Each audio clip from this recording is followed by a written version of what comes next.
Now, the WGAL News 8 Storm Team forecast with meteorologist Ethan Houston. And sadly, Milton continues to strengthen in the Gulf of Mexico, and it is a Category 5 hurricane.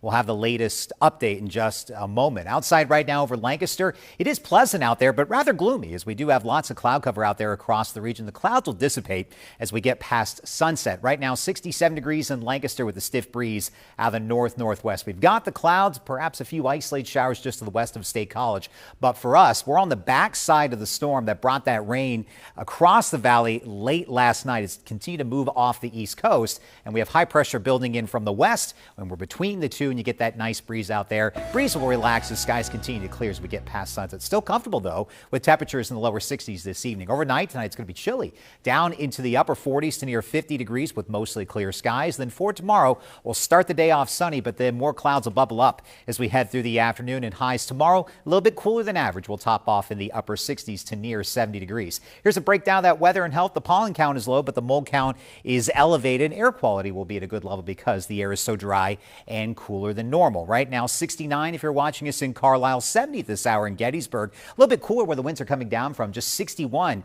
in State College and 56 in Bradford. So we've got the clouds. You can see a few spotty showers northwest of the viewing area. We just have high pressure building in, and that will continue to erode the clouds through the night tonight. Notice here on the predictor, high pressure builds in from the west will make for a pleasant start to the day, and we'll continue to see just passing clouds throughout the day. A little weak disturbance along with an incoming cold front will approach the region on Wednesday. All that's going to do is bring a reinforcing shot of some dry air. But here is the latest on Hurricane Milton.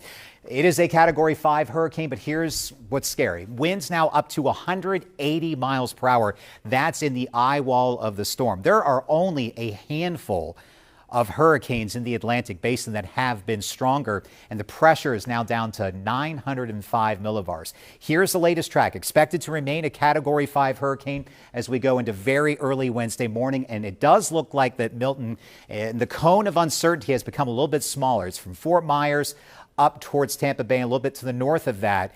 But Tampa Bay now right under the crosshairs. It does weaken some back down to a Category 3. But again, a monster Category 3 hurricane making landfall late Wednesday night into very early Thursday morning. It crosses over Florida as a hurricane, reemerges out into the open waters of the Atlantic on the east side of Florida as a Category 1 storm, and then heads over towards Bermuda into Friday into Saturday. If you have family or friends, I do, and I've already alerted them, and if they have been told to get out, they need to get out of the way of this storm. We're talking life-threatening storm surge now up to 10 to 15 feet. So that means the entire first floor of buildings will likely be underwater near the coastline where this storm hits. Hurricane force winds across all of central Florida. Some areas picking up possibly 15 inches of rain in just 48 hours. Considerable flash urban flooding and aerial flooding and moderate river flooding. This storm will not impact Pennsylvania, but if you have family and friends in Florida, they need to be aware of this storm.